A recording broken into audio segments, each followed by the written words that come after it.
திருவருகை காலம் முதல் ஞாயிறு. அன்பின் தெய்வமே, இந்த வருகை மாலையின் முதல் மெழுகுவர்த்தியை நாங்கள் ஏற்றும்போது நம்பிக்கையுடன் எங்கள் இதயங்களை திறக்கிறோம். இந்த மெழுகுவர்த்தியின் ஒளி மீது நாங்கள் வைத்திருக்கும் நம்பிக்கையை எங்களுக்கு நினைவூட்டட்டும்.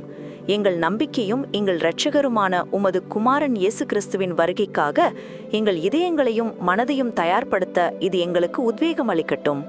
ஆமேன். விழிப்புணர்வே விடியலை தரும். நாம் விழிப்புடன் செயல்பட்டு இருளின் ஆட்சிக்குரிய செயல்களை களைந்துவிட்டு ஒளியின் ஆட்சிக்குரிய செயல்களை அணிந்து கொள்வோம்.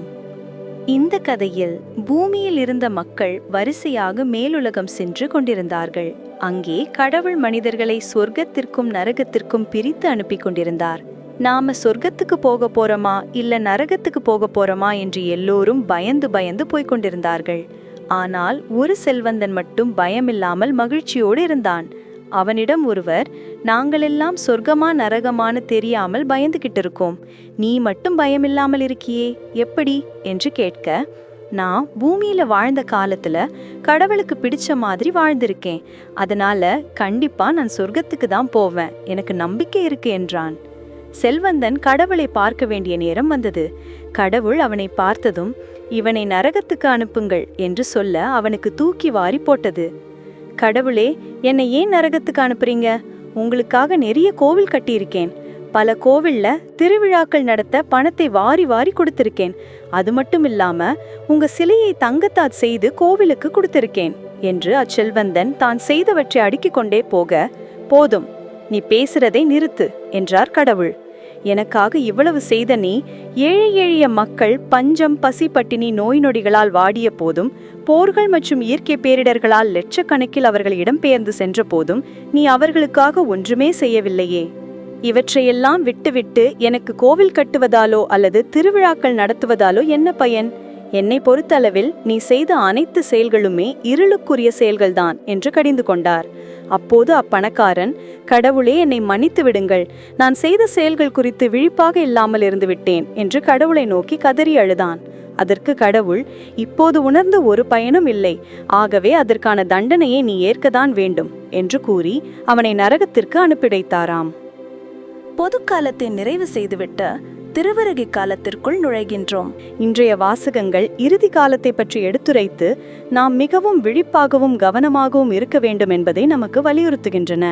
இப்போது நற்செய்தி வாசகத்தை வாசித்து நமது சிந்தனைகளை விரிவுபடுத்துவோம். மத்தேயு நற்செய்தி அதிகாரம் 24 வசனங்கள் 37 முதல் 44 வரை. அக்காலத்தில் மானிட மகன் வருகையை பற்றி இயேசு தம் சீடரை நோக்கி கூறியது, நோவாவின் காலத்தில் இருந்தது போலவே மானிட மகன் வருகையின் போதும் இருக்கும். வெள்ளப்பெருக்குக்கு முந்தைய காலத்தில் நோவா பேழைக்குள் சென்ற நாள் வரை எல்லாரும் திருமணம் செய்து கொண்டும் உண்டும் குடித்தும் வந்தார்கள். வெள்ளப்பெருக்கு வந்து அனைவரையும் அடித்து செல்லும் வரை அவர்கள் எதையும் அறியாதிருந்தார்கள். அப்படியே மானிட மகன் வருகையின் போதும் இருக்கும். இருவர் வயலில் இருப்பர், ஒருவர் எடுத்துக்கொள்ளப்படுவார், மற்றவர் விட்டுவிடப்படுவார். இருவர் திரிகையில் மாவரித்து கொண்டிருப்பர், ஒருவர் எடுத்துக்கொள்ளப்படுவார், மற்றவர் விட்டுவிடப்படுவார். விழிப்பாயிருங்கள், ஏனெனில் உங்கள் ஆண்டவர் எந்த நாளில் வருவார் என்று உங்களுக்கு தெரியாது. இரவில் எந்த காவல் வேளையில் திருடன் வருவான் என்று வீட்டு உரிமையாளருக்கு தெரிந்திருந்தால் அவர் விழித்திருந்து தம் வீட்டில் கண்ணமிட விடமாட்டார் என்பதை அறிவீர்கள். எனவே நீங்களும் ஆயத்தமாயிருங்கள், ஏனெனில் நீங்கள் நினையாத நேரத்தில் மானிட மகன் வருவார். இன்றைய நற்செய்தியில் இயேசு 3 கருத்துக்களை முன்வைக்கின்றார். முதலாவதாக நோவாவின் காலத்தில் நடந்தவை குறித்து நினைவுபடுத்துகிறார். தாம் படைத்த மக்களை கடவுள் வெறுக்கும் அளவுக்கு அம்மக்களின் தீ செயல்கள் அமைந்திருந்தன. மண்ணுலகில் மனிதர் செய்யும் தீமை பெருகுவதையும் அவர்களின் இதய சிந்தனைகள் எல்லாம் நாள் முழுவதும் தீமையையே உருவாக்குவதையும் ஆண்டவர் கண்டார்.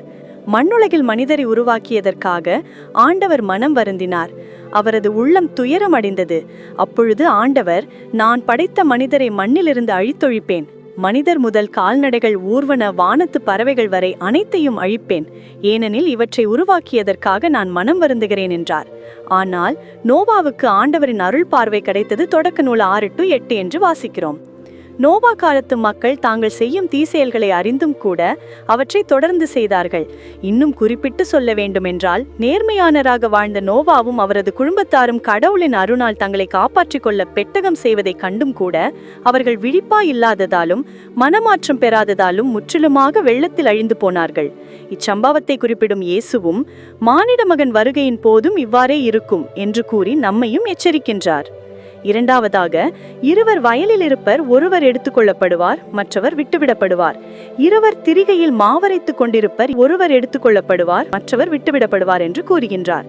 அதாவது, தீயவர்கள் நடுவில் வாழ்ந்த நோவா எப்படி கடவுளால் தெரிந்து கொள்ளப்பட்டு பெட்டகத்திற்குள் அனுப்பப்பட்டு காப்பாற்றப்பட்டாரோ, அவ்வாறே வயலில் இருக்கும் இருவரிலும் திரிகையில் மாவரைத்துக் கொண்டிருக்கும் இருவரிலும் ஒருவர் எடுத்துக்கொள்ளப்படுவார் என்று இயேசு கூறுவதன் வழியாக தீயவர்கள் கைவிடப்பட்டு நல்லவர்கள் கடவுளால் என்றுமுள்ள வாழ்வுக்கு எடுத்துக்கொள்ளப்படுவர் என்று பொருள் பொதிந்த விதத்தில் எடுத்துரைக்கின்றார்.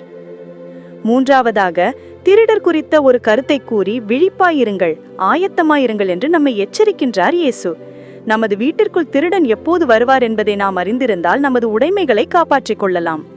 அவ்வாறே உள்ளம் என்னும் வீட்டிற்குள் இயேசு எப்போது வருவார் என்பதை நாம் அறிந்திருந்தால் நமது ஆன்மாவை நிலைவாழ்வுக்கு காப்பாற்றிக் கொள்ளலாம் என்பதையும் இதன் வழியாக நாம் உணர்ந்து கொள்ளலாம். நான் சிறு வயதாக இருந்தபோது எனது பாட்டி அடிக்கடி நான் ஆயத்தமா இருக்கணும்னு கூறுவாங்க. ஆயத்தமா இருக்கணும்னா பாவ சங்கீதம் செய்யணுங்கிற அர்த்தத்துல ஆயத்தமா இருக்கணுங்கிற வார்த்தையை என்னுடைய பாட்டி மட்டுமல்ல, என் ஊர்ல இருந்த வயது முதிர்ந்தவர் எல்லாருமே கூற கேட்டிருக்கேன். அதாவது, திருப்பலியில் பங்கெடுப்பதற்கு முன்பு பாவ அறிக்கை செய்து நம் பாவங்களை விட்டு விடுவதில் நாம் விழிப்பாக இருக்க வேண்டும் என்பதை குறிக்கும் விதமாக தான் ஆயத்தமா இருக்கணும்னு அவர்கள் பயன்படுத்தியிருக்காங்க. இன்றைய 2ஆம் வாசகத்தில் இதுதான் இறுதி காலம் என்று அறிந்து கொண்டு தூக்கத்திலிருந்து விழித்தெழ வேண்டும் என்று நம்மை எச்சரிக்கின்றார் புனித பவுலடியார். மேலும் இருளின் ஆட்சிக்குரிய செயல்களை களைந்துவிட்டு ஒளியின் ஆட்சிக்குரிய படைக்கலன்களை அணிந்து கொள்வோமாக என்கின்றார். அதாவது, தீய இச்சைகளை தோண்டும் ஊனையல்பிற்குரிய செயல்களை விட்டுவிட்டு ஆவிக்குரிய செயல்களை அணிந்து கொள்ள அழைப்பு விடுகின்றார். ஊனையல்பிற்குரிய செயல்கள் சிலவற்றை இங்கே அவர் சுட்டிக்காட்டினாலும் கலாத்தியருக்கு எழுதிய திருமுகத்தில் தூய ஆவியின் கனியும் ஊனையல்பின் செயல்களும் என்ற தலைப்பில் இவற்றை குறித்து விரிவாக பேசுகின்றார். கலாத்தியர் 5 வசனங்கள் 19 முதல் 22 வரை. ஊனையல்பின் செயல்கள் யாவருக்கும் தெளிவாய் தெரியும். அவை பரத்தமை, கெட்ட நடத்தை, காமவெறி, சிலை வழிபாடு, பிள்ளி சூனியம், பகைமை, சண்டை, சச்சரவு, பொறாமை, சீற்றம், கட்சி மனப்பான்மை, பிரிவினை, பிழவு, அழுக்காறு, குடிவரி, களியாட்டம் முதலியவை ஆகும். இத்தகையற்றில் ஈடுபடுவோர் இறையாட்சி உரிமை பேராக அடைவதில்லை என்று நான் ஏற்கனவே சொன்னேன். அதையே இப்போதும் மீண்டும் சொல்கின்றேன்.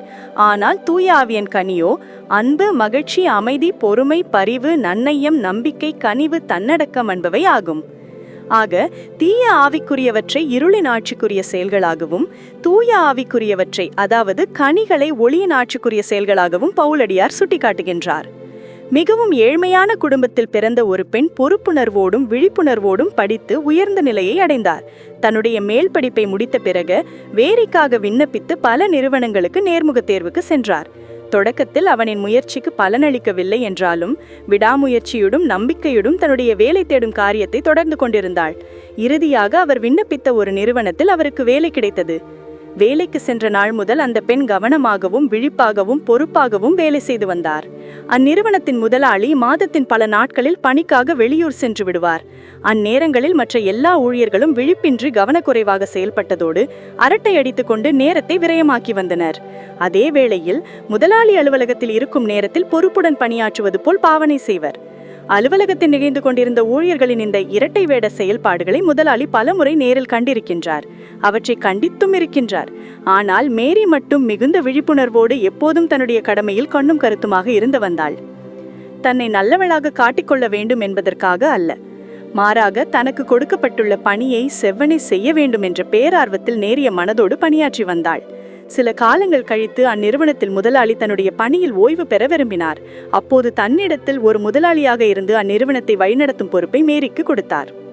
இது நமது தேசத்தில் நிகழ்ந்த ஒரு உண்மை சம்பவம். நாம் விழிப்புணர்வோடு செயல்பட்டால் விண்ணை தொடும் அளவுக்கு வெற்றி பெறலாம் என்பதை இந்நகழ்வு நமக்கு எடுத்து காட்டுகின்றது. முன்கூட்டியே எச்சரிக்கையாக இருந்து ஒரு தவறான செயலை தவிர்த்து கொள்ளாதவருடைய வாழ்க்கையானது நெருப்பின் முன்னால் உள்ள வைக்கோல் போர் போல கருகிவிடும் என்று எச்சரிக்கின்றார் திருவள்ளுவர். விழிப்பாயில்லாதவர் வீழ்ந்தே போவர் என்பதும் விழிப்பாயிருப்பவர் விரைவா முன்னேறுவர் என்பதும் உலகியல் நடைமுறையில் நாம் காணும் உண்மை. நமது செயல்களில் நாம் பெறும் விழிப்புணர்வே நமக்கு விடியலை தரும். ஆகவே நாம் விழிப்புடன் செயல்பட்டு இருடன் ஆட்சிக்குரிய செயல்களை களைந்துவிட்டு ஒளியின் ஆட்சிக்குரிய படைக்கலங்களை அணிந்து கொள்ளும்போது நிலைவாழ்வுக்குரிய பரிசை ஆண்டவராம் இயேசு நமக்கு அளிப்பார் என்பதை உணர்வோம். இவ்வருளுக்காக இந்நாளில் இறைவனிடம் இறைஞ்சுவோம். ஆமீன். திருவருகை காலத்தின் முதல் ஞாயிறு செபம். ஜெபிப்போமாக.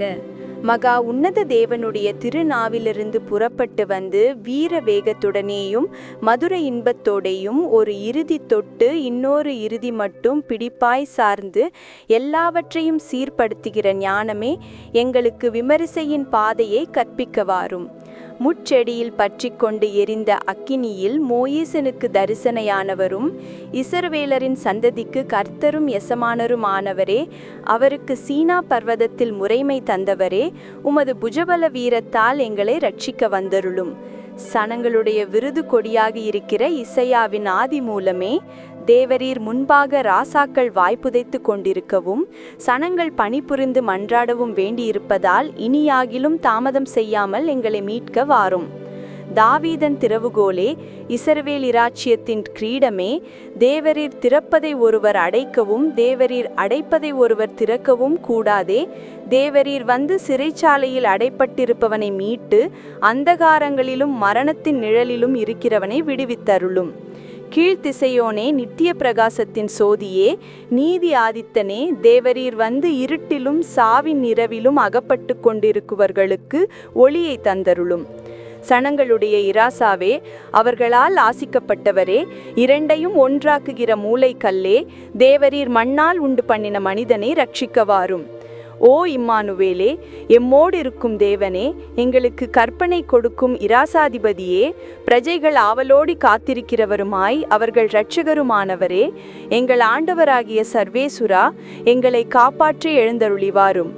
இதோ பூமியின் இராசாக்களுக்கெல்லாம் இராசாதிபதியானவர் வருவார். அவருக்கு எதிர்கொண்டு போய் அவரை சந்திக்க முஸ்துப்பாய் இருக்கிறவர்களே பாக்கியவான்கள்.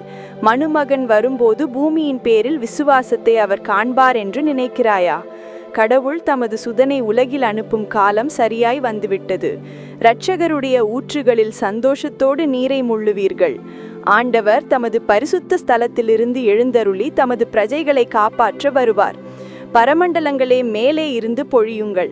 மேகங்கள் நீதிமானை கீழே இறக்கட்டும். பூமி வாய் திறந்து இரட்சகரை எழுந்தருளச் செய்யட்டும். ஆண்டவரே, வனாந்தரத்தின் கற்பாறையிலிருந்து உலக சக்கரவர்த்தியாகிய செம்மறி புருவையே சீயோன் பர்வதத்திற்கு அனுப்பும். கர்த்தரே, நாங்கள் பூமியில் உமது வழியையும் எல்லா சனங்களிடத்திலும் உமது இரட்சணியத்தையும் கண்டுகொள்வோம். ஆண்டவரே, உமது தீர்க்கதரிசிகள் சொன்னதெல்லாம் சரியாகும்படிக்கு உம்மை அண்டி இருக்கிற எங்களுக்கு சம்பாவனையை தந்தருளும். சட்டம் மோயிசேனால் கொடுக்கப்பட்டது, அருளும் உண்மையும் இயேசு கிறிஸ்துவால் அருளப்பட்டது. கன்னிமரியம் மாலிடத்திலிருந்து இரட்சகர் பிறப்பதாய் தீர்க்கதரிசிகள் அறிவித்தார்கள். ஆண்டவருடைய இஸ்பிரித்து என்னிடம் உண்டாகி எளியவர்கட்கு சுவிசேஷம் சொல்ல என்னை அனுப்பினது. அவரது நீதியின் சோதி பிரகாசம் எழுந்தருளுகிற வரையில் சீயோனை பற்றி நான் பேசுவேன். பிரபுகளோடு ஆசனம் கொள்ளவும் மகிமை பிரதாபத்தின் பத்ராசனத்தில் எழுந்தருளவும் இதோ ஆண்டவர் வருவார். இதோ தேவனாகிய இரட்சகர் வருகிறார் என்று சனங்களுக்கு அறிவித்து சொல்லுங்கள். சர்வ வல்லவராகிய ஆண்டவர் தமது பிரஜையை ரட்சிக்க சீயோனிலிருந்து வருவார். ஆண்டவரே, சற்றே கடைக்கண் கவரும். உமது தாசர்களிடம் வர தாமதியாதேயும். அரசாளப் போகிற ஆண்டவர் சீயோனிலிருந்து வருவார். இதோ எனது தேவன், அவரை நான் தொழுது கொள்வேன். அவர் என் பிதாவினுடன் கடவுளாகையால் நான் அவரை ஏத்தி ஸ்துதிப்பேன். எங்கள் ஆண்டவர் எங்களுக்கு முறைமை கொடுப்பவர். எங்கள் ஆண்டவர் எங்களுக்கு இராசாதிபதி. அவரே வந்து எங்களை ரட்சிப்பார். தைரியமாயிருங்கள். உங்கள் மேல் ஆண்டவர் ஆதரவை காண்பீர்கள். ஆண்டவரே, என் ஆத்துமம் உம்மையே நோக்குகின்றது. தேவரீர் வந்து என்னை மீட்டருளும். ஆண்டவரே, நான் உமது இடத்தில் அடைக்கலம் புகவேன். வாரும் ஆண்டவரே, தாமதம் செய்யாதேயும். உமது இஸ்ரவேல் பிரஜைகளுடைய தோஷ துரோகங்களை பொறுத்தருளும். லீபனானிலிருந்து சுவாமி வருவார். அவருடைய மகிமை பிரகாசம் போல இருக்கும். நானோவென்றால் ஆண்டவரை நோக்கி காத்து கொண்டிருப்பேன். என் இரட்சகருக்காக எதிர்பார்த்திருப்பேன். ஆமேன். இயேசு கிறிஸ்துவின் வல்லமையான நாமத்தில் உங்களை வாழ்த்துகிறோம். ஆண்டவரின் நாமம் வாழ்த்து பெறுவதாக.